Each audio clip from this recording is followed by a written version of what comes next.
One thing to note is that when you do factor a quadratic, the product of your answer, right, if you multiply your answer out, should always equal this original quadratic. So I'm going to factor this with a generic area model and a diamond problem.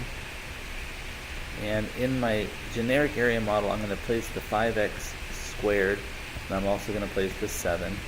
At the top of my diamond problem, you know that we have a 35x squared, and I'm trying to figure out factors of 35x squared that equal 12x.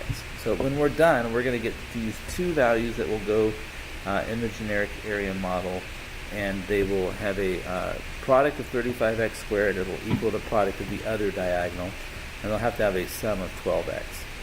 Well, if I'm looking at the number 35, it's certainly 1 times 5 times 7.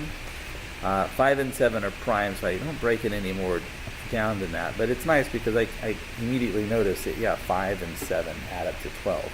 So I'm looking at a 5x and 7x. So those are the values that go in my generic area model. And let's go ahead and place those here. So I'll write a 5x and a 7x. The greatest common factor going along the bottom here is both of those have an x in them. As I come down the top, both of those have a 5x in them.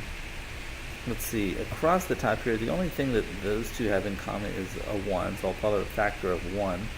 And then as I go down this last column here, these both have a common factor of 7, so I've got plus 7. So it looks like this factors as 5x plus 7 times x plus 1.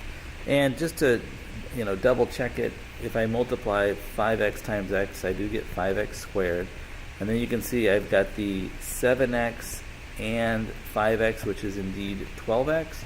And then finally 7 times 1 is 7. So this is absolutely the product. This is the factored form of this quadratic, and that's all that's required for problem 5.